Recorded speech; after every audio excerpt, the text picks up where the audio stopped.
Hello, my name is Mike Winters.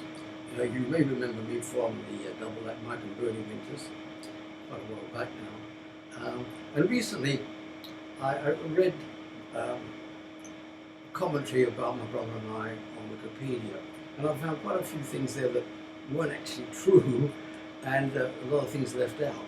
So I thought I'd give this interview, this personal interview, this one-off interview, to try and set the matter straight for those of you that are interested in the career of Mike and Bernie Winters, and me in particular, Mike Winters. Well, a good place to start is at the very beginning. I was born Michael Weinstein let's see, I always forget my age because I told so many lies about it, I couldn't hardly remember the true one. It was on November the 15th, 1926, and I was born above and off license in Islington. And I come from a rather eclectic family. My father, who was a wonderful guy, whom I adored, he was Jewish but non-practicing and an atheist by faith. My mother came from a circus family, the Blumenfeld circus that sort of roamed all over Europe and to the African, and not the African, the Russian Queen Royal Court. I suppose maybe that gave us, my brother and I, the impetus to go to show business, I don't know. And her mother, the Blumenfeld, changed their names to Bloomfield. Or, I don't know whether it was done legally. I think when they came to England in the 1800s, the clerks just wrote down Bloomfield as an easier way of writing Blumenfeld. It was quite a famous family.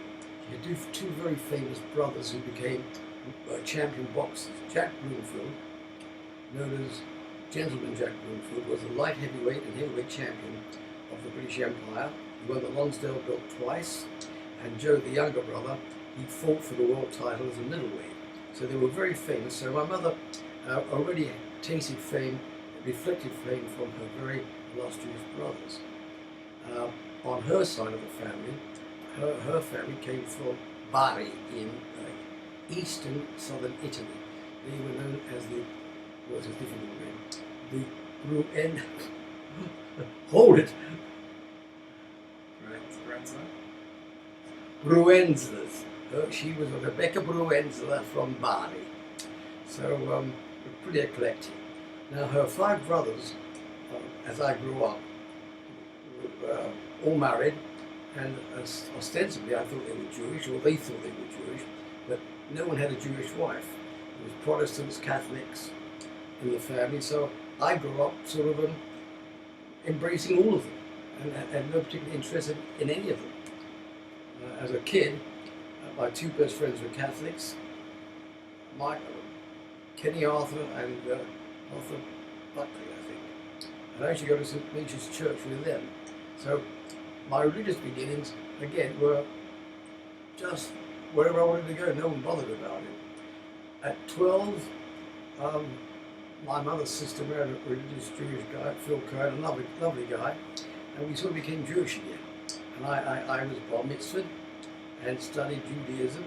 I could even read it for about a year, and joined the synagogue for about another year. Then I found out that wasn't for me either. I was more like my father, more open for fresher and newer ideas.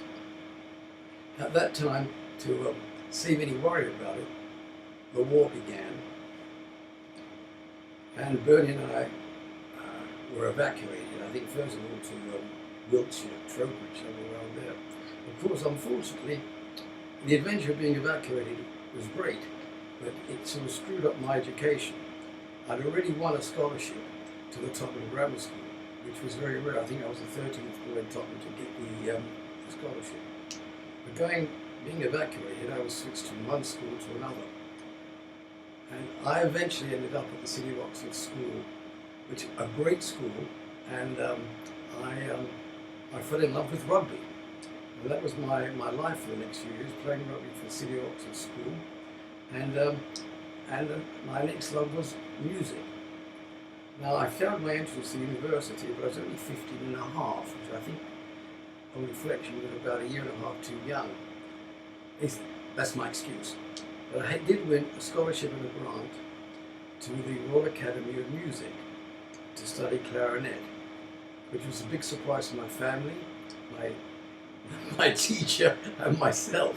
But of course it was a wonderful opportunity. And so our life changed. I moved away from Oxford, where I was living with my auntie, because the war was on, and came down to London to study at the Royal Academy. Now, you know, life is a strange thing. Like, sometimes truth is stranger than fiction. I love classical music, but I fell in love with jazz. And my idols were like Benny Goodman, a famous clarinetist, Artie Shaw, Woody Herman, Duke Ellington's band. I just fell in love with jazz music. So my classical studies worked full on. But at that time, another student called David Ward, a jazz fan, and I formed the Royal Academy of Music Jazz Quintet. And we started playing gigs, weddings, bar mitzvahs, any religious holiday that would pay us, we'd play at. But we couldn't find a rhythm drummer. Now my brother, who was 3 years younger than I, was taking lessons during this time for drums, and so I took David in let's try Bernie on drums, which we did. And from that we had this quintet, and we were gigging, and I was supposed to be studying, very poorly I might add. And we got a chance to play at the Royal, what the hell was it called? The Stage Door Canteen, a very famous place where all the servicemen all over the world used to congregate for dancing and snacks and to be looked after by famous people. And Bernie and I and David Ward and Bill Stevens on trumpet, we used to play there maybe 2 or 3 nights a week to the servicemen who, we were kids. I mean, you know, I think I was 16 now, Bernie was 13, David Ward was about 15, and they loved us. And so from there, we started the nucleus of a group. But because we were very young and very mature, and our standards weren't particularly high, we had to interrupt our playing to win the audience back. Because unfortunately, Bernie, a great jazz drummer, was terrible on tempo. And sometimes a slow foxtrot, had been made popular by Frank Sinatra, would end up as a quick step. So during these periods when they were to dance, Bernie and I used to do impressions, Bernie men. And I guess that was the nucleus of us doing a double act, because we used to do impressions and clarinet and drum solos.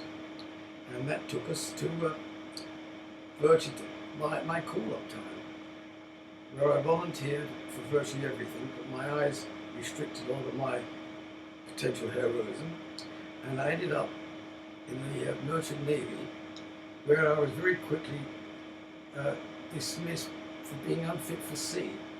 I had, again, to do with my nasal and my eyes, sinusitis, and I got an honourable discharge with unfit for sea.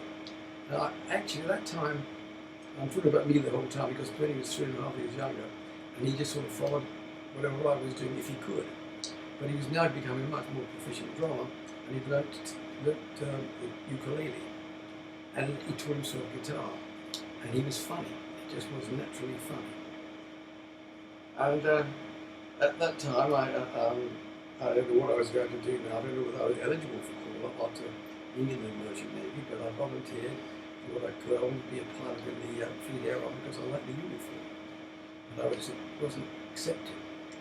And the opportunity came along to join the Canadian Legion as a musician, associated with the Knights of Columbus and the Salvation Army. So it was sort of a semi-religious group attached to the Canadian Army. I went in that with my brother. I took the unit leader, an American called Sam Kearns, to accept my brother. I think we lied about his age, but we got him in as drummer for the unit, and toured with the Canadian Legion and worked with the Canadian Legion for nearly a year till I was coming up to 18. And I think in November, which was my birthday, around about my 18th birthday, Sammy Kearns had a heart attack and had to leave suddenly. And the Canadian Legion called me to headquarters in London, where they offered me the position of taking over the unit and the honorary rank of captain. Now, that sounded good to me, which gave me the responsibility of seeing about transport, seeing where we went to the shows, conferred with the officers at the bases, did all the arrangements, all the business arrangements, timing. It was quite responsible, and I had the bank account too. So obviously I rapidly accepted and had my bank account, worked at the company's bank account at Bank of Montreal in Haymarket. I had the rank of an officer, captain, and proceeded back with a lot of glee in my heart to become the unit manager of this group. And we were stationed in Camberley near Aldershot, which was a great year, and we developed an awful lot. Of course, the war ended. I was offered to go back to Canada with the Legion, but I decided, with my brother's agreement, that we would try and do a double act in England. And that, I guess, takes us to the part where we entered a talent competition up in Manchester, of all places, because my father knew the guy that was running it, I think. And luckily, we won, and we were offered a week's or 2 weeks' work in actual theatres doing this double act. May I just add here, we were pretty awful, but we were game and we would try anything, and of course we had our music to get us out of trouble. So when our comedy was dying on its feet, we would play clarinet, we'd go and play drums or ukulele, and we would sing. So we got by, and now we're on the road to a non-entity. We did this for a while until we ran out of work. I think our longest spell out of work was 6 months, and I think we decided that maybe show business wasn't for us. And things went from quiet to dormant. About 6 months later, out of the blue, my uncle Mickey, my mother's brother, the younger brothers, well, by the way, all these brothers were giants, except Cobby. I mean, Jack Winfield was 6'2½", Uncle Abraham was 6'3", Joe was about 5'11", Mickey was 6'3", and Connie, like me, was a shrimp. We were only about 5'9". But we wanted this opportunity of doing an act that had been famous in variety called the Three Loose Screws, run by a very talented young man called Jack Farr, who was a very good dancer. So at a very, very low wage, and with a lot of hard work, we joined when we were working for Jack. And I must say, we learned so much from him. Most importantly, I guess, we learned how to dance, how to tap dance. And we learned a wonderful dance routine. It took us 6 weeks to learn it, but we learned a great dance routine that served us throughout our career, because now we could dance. So we had our instruments, we could play, we could sing, we could dance, and we could talk. And we could nearly get laughs. So now we were on the road.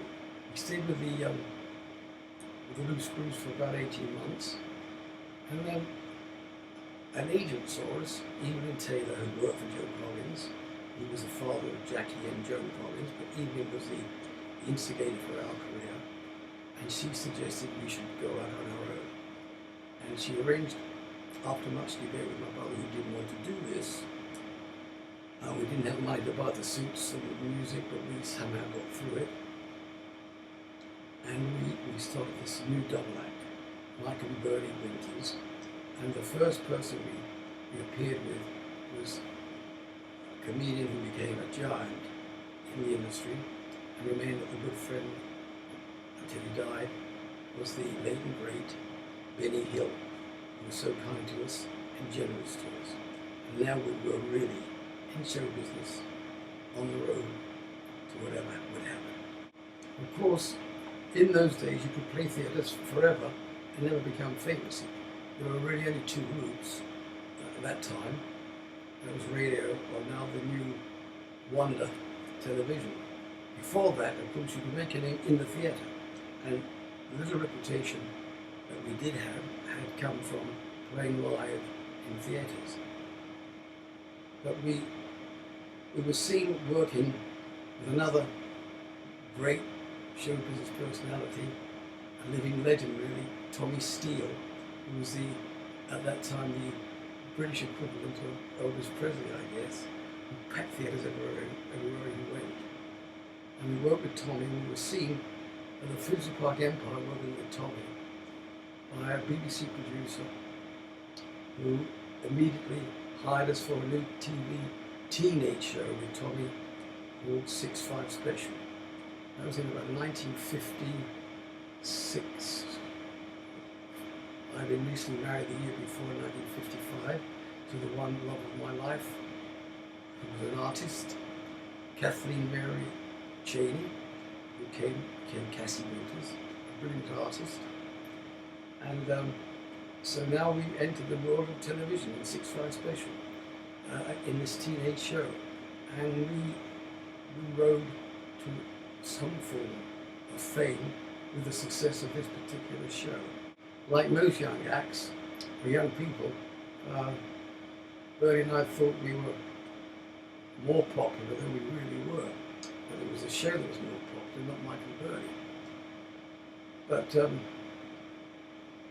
taking maybe bad advice, we set out on a Michael Bernie Winters tour of theatres with the Kay sisters as co-tops.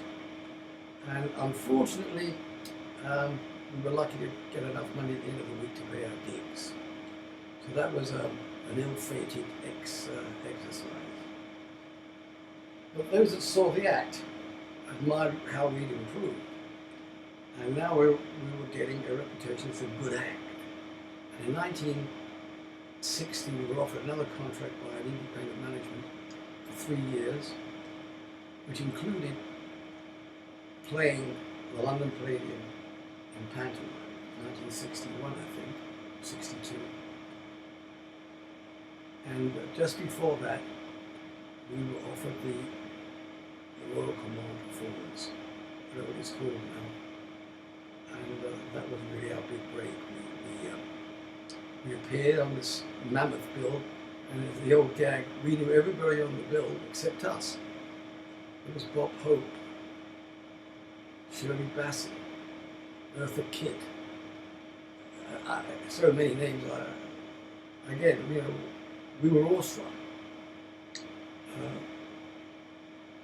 But we appeared and we did reasonably well. And from that, the same BBC producer, but he was a Thames. Now, please forgive me here, my memory doesn't serve me too well. I'm sure factually it's easy to find out.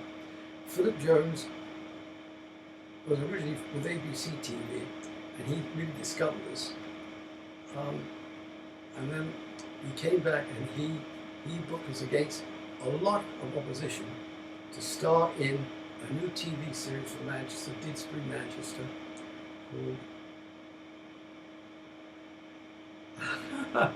can I believe I can't remember this name? Big Night Out, which was done the same from Manchester. Lionel Blair was in it, and famous guest artists came in it, not at first. The Beatles came, I think, appeared 3 times, which obviously helped ratings. And the show, if I may say so, was an enormous success. So much so, I think it helped propel ABC TV from Didsbury to Teddington in London, and it became Thames Television. And Thames and the bosses kept faith with us, and they did another series with us. And then because we were doing so well, they gave us our own series, The Michael Bernie Show, which, as they say, one of the differences between our show and our contemporaries, who also were pretty good and pretty famous, was that ours show was live. We did a show every week, maybe 26 sometimes a year, live. So obviously, in all fairness, we just couldn't learn the scripts in time. So we ad-libbed, and we became pretty proficient at ad-libbing. And we ad-libbed, and we had fun, and the audience knew we were making it up as we went along often, as I'm doing now. And they seemed to enjoy it. They enjoyed the mistakes, and we would tell them, listen, that's a mistake, or we made a mistake. And that was part of the fun of the show. Uh, and from that, in I think it was the 60s, mid-60s, we replaced the London Palladium in the summer with Blackpool Night Out, which was a revelation. It was the London Palladium from the ABC Theatre in Blackpool. And we hit the ratings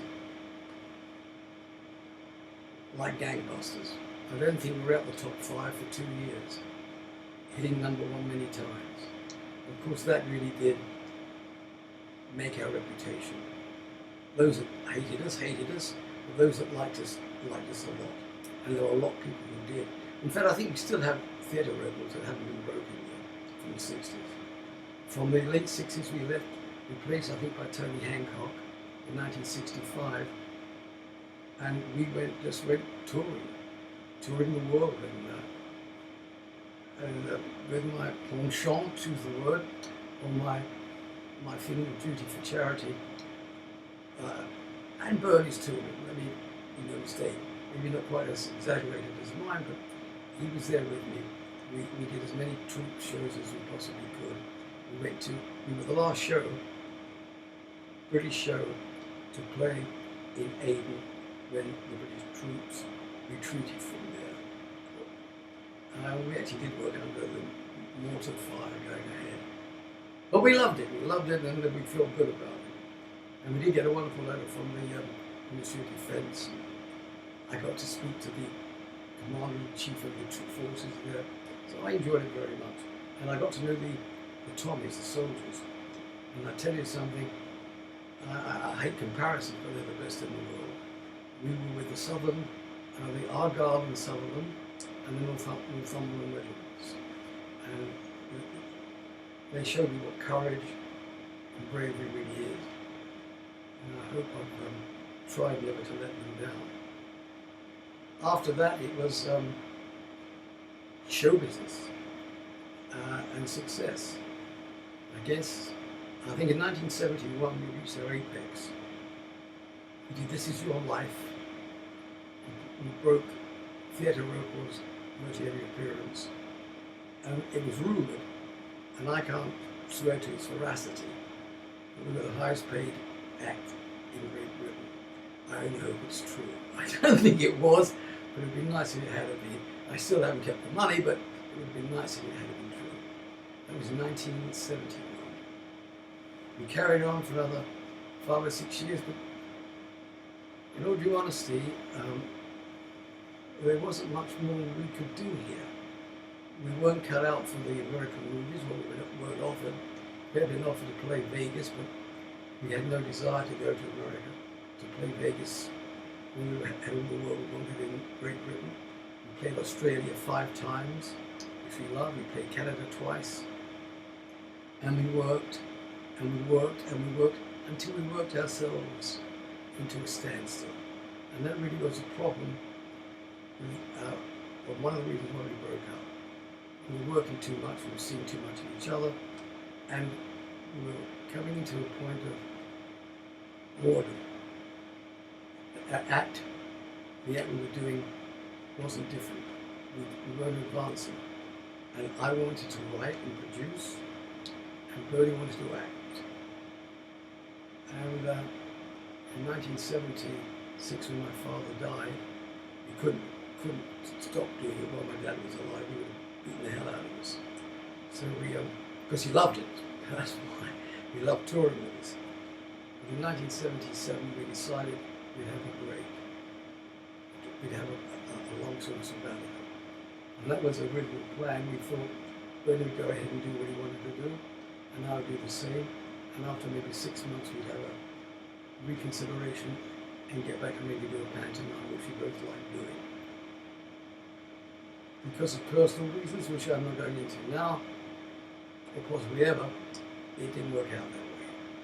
So Bernie carried on with his career highly successfully, doing a couple of shows, the names, which I'm going to give.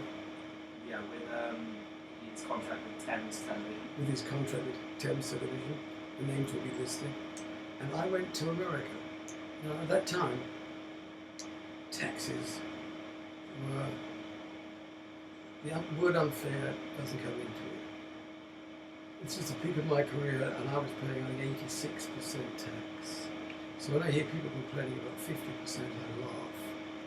And I bought property with my wife for her old age, and on that, any profit I paid 90, I think 96 as a Schedule A tax. So you can imagine what I say, like 4p. Very unfair, but I didn't go to America for tax reasons. In fact, I had no work in America other than one contract to do a documentary on the next Attorney General of Florida. That's all I had in the book, nothing else, and I didn't know anybody except the lawyer that got me this contract. And I went because my wife is and was a very talented artist who suffered, unfortunately, with crippling arthritis, and it reached her hands. And she was advised by many doctors to go into a more suitable climate. She loved Miami, and I thought, well, I'll get a living there, I'll do something.